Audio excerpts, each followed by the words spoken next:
Good morning my dear student, आपका स्वागत है आपके अपने ही चैनल हिंदी शिक्षा संकल्प में। मैं हूं वंदना, आपके लिए लेके आई हूं कक्षा 10 यूपी बोर्ड हिंदी की क्लासेज। तो कैसे हैं माय डियर स्टूडेंट मेरे little champs? I hope fit and fine होंगे, इंजॉय कर रहे होंगे अपनी पढ़ाई को, अपनी क्लासेज को और अपनी स्कूल लाइफ को। तो चलिए आज हम जो भी पढ़ेंगे उसको आप बताएंगे हमको गेस करके कि हम आज आपको क्या पढ़ाने वाली हैं। तो चलिए मैं आपको कुछ हिंट देती हूँ और बताइए कि आज क्या पढ़ाने वाली हूँ। सतसैया के दोहरे और नाविक के तीर, देखन में छोटे लगे घाव करें गंभीर। सतसैया के दोहरे ज्यों नाविक के तीर, देखन में छोटे लगे घाव करें गंभीर।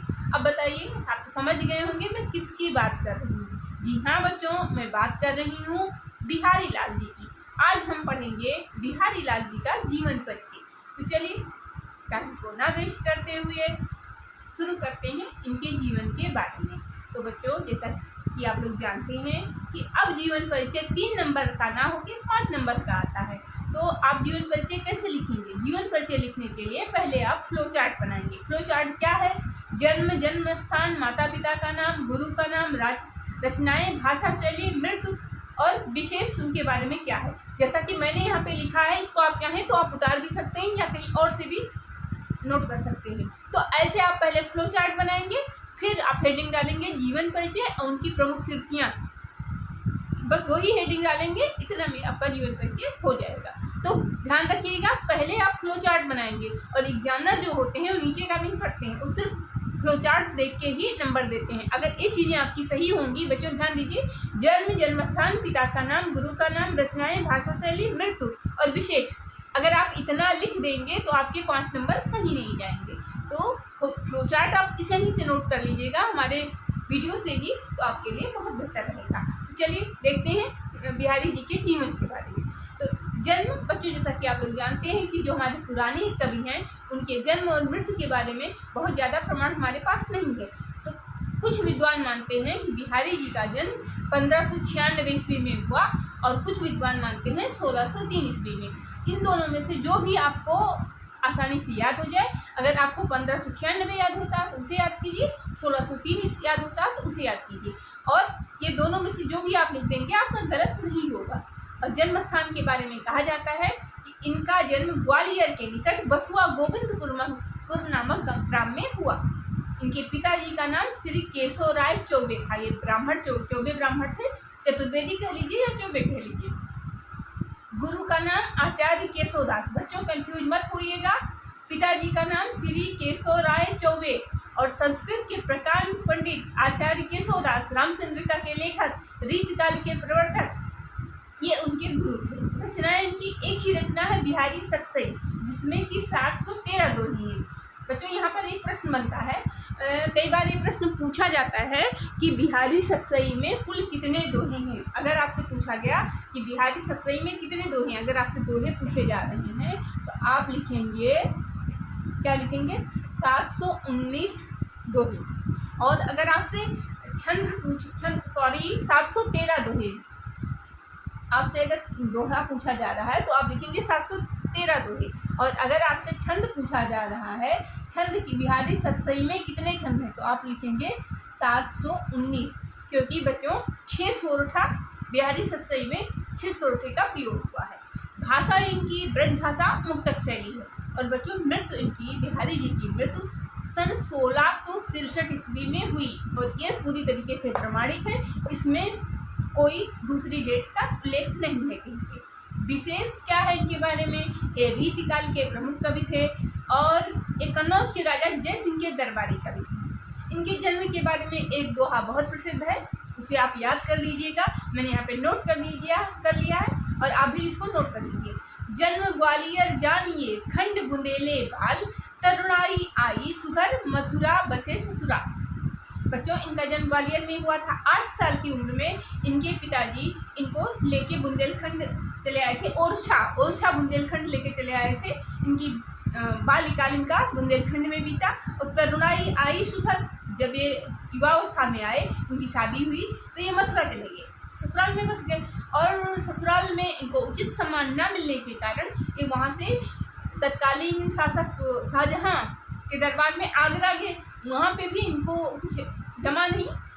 उसके बाद में ये कन्नौज के राजा मिर्जा जय सिंह के दरबार में गए, वहाँ पे इनको उचित सम्मान मिला। वहीं पे राजा जय सिंह के दरबारी कवि हो गए। और वहाँ पे राजा जय सिंह अपनी नई रानी के प्रेम पास में जकड़े हुए थे। वो ना तो अपने राजकाज पर ध्यान दे रहे थे, ना ही अपनी अन्य रानियों पे ध्यान दे रहे थे। राज्य व्यवस्था पूरी तरीके से तितर बितर हो चुकी थी।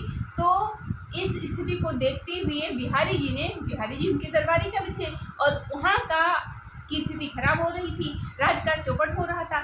तो एक कवि का कर्तव्य है कि जब राज्य तत्कालीन परिस्थितियों को देखते हुए वो रचनाएं करें। तो उन्होंने राजा को जगाने के लिए एक दोहा लिखा था और वो दोहा आपका बहुत ही प्रसिद्ध है। वो दोहा उन्होंने एक दिन राजा को एक दोहा लिख के भेजा और वो दोहा क्या है? नहीं पराग नहीं मधुर मधुर, नहीं विकास यही काल, अली कली ही सो बंधो, आगे कौन सवाल। कह रहे हैं ना तो पराग है और ना ही मधुर मधु, ना ही मीठा शहद है और न ही पूरा विकास इस काल में हुआ है। तब इसी काल में अगर राजा कली से ही बिंध गए हैं, ये भंवरा अगर कली से ही बिंधा हुआ है, तो आगे कौन सवाल होगा? ना तो राज्य का विकास होगा, ना ही राज्य की उन्नति होगी, क्योंकि भंवरा अगर कली पर ही आसक्त रहेगा तो दूसरा कार्य कैसे करेगा। इस दोहे को पढ़कर राजा जय सिंह की आंखें खुल गईं और वो अपने राज्य कार्य में ध्यान देने लगे और उनके राज्य की स्थिति सुधर गई। और राजा जय सिंह बिहारी जी को बहुत मानते थे। कहा जाता है कि उनके प्रत्येक दोहे पर एक स्वर्ण मुद्राएं देते थे। तो ये तो हुआ बच्चों बिहारी जी के जीवन के बारे में कुछ प्रमुख बातें। तो ध्यान रखिएगा, पहले फ्लो चार्ट बनाइए, ये चीज़ें जो मैंने मेंशन की है उसको आप लिखिए। उसके बाद आप लिखेंगे कि आचार्य बिहारी जी का जन्म 1596 या 1603 ईस्वी में ग्वालियर के निकट बसुआ गोविंदपुर में हुआ। इनके पिताजी का नाम श्री केशव राय चौबे जी था। इनका बचपन ओरछा बुंदेलखंड में बीता। 8 वर्ष की उम्र में इनके पिताजी इनको लेके बुंदेलखंड आ गए थे। फिर इनका तरुणाई, इनकी युवा अवस्था वहाँ मथुरा में बीती। ससुराल में उचित सम्मान न पाने के कारण ये तत्कालीन राजा शाहजहाँ के दरबार में आगरा गए। वहाँ पे भी इनकी बात नहीं बनी, तो फिर ये कन्नौज के राजा मिर्जा जय सिंह के दरबारी कवि हुए और वहाँ पे इनको उचित सम्मान मिला। वहीं पर इन्होंने बिहारी सतसई नामक ग्रंथ की रचना की। ये ही बिहारी सतसई बड़े बड़े कवियों पर भारी है। कहा जाता है सतसैया के दोहरे अरनाबिक के तीर, जो मैंने स्टार्टिंग में आप लोगों को सुनाया था, सतसैया के दोहरे जू नाबिक के तीर, देखन में छोटे लगे घाव करें गंभीर। मतलब सतसैया का एक एक दोहा एक एक बड़े बड़े कवियों पर भारी है। एक एक दोहे के कई कई अर्थ निकल रहे हैं। तो बच्चों, एक तो ये जन्म ग्वालियर जानिए, तरुणाई खंड बुंदेले बाल, तरुणाई आई सुगर, मथुरा बसे ससुराल। एक तो इस दोहे को याद कर लीजिए, एक नहीं पराग नहीं मधुर मधु वाले दोहे को याद कर लीजिए और एक दोहा याद कर लीजिए, जू नाबिक के तीर, देखन में छोटे लगे घाव करेंगी। मेन है, इनको याद कर लीजिएगा। अगर इतना आप लिख देंगे जितना मैंने आपको बताया है या जितना मैंने नोट किया उसको आप अगर नोट डाउन करेंगे तो मेरे वीडियो को देखिए। अगर पसंद आता है तो लाइक कीजिए, सब्सक्राइब कीजिए, कमेंट कीजिए। अगर कुछ समझ में नहीं आ रहा तो आप कमेंट में लिख के बताइए।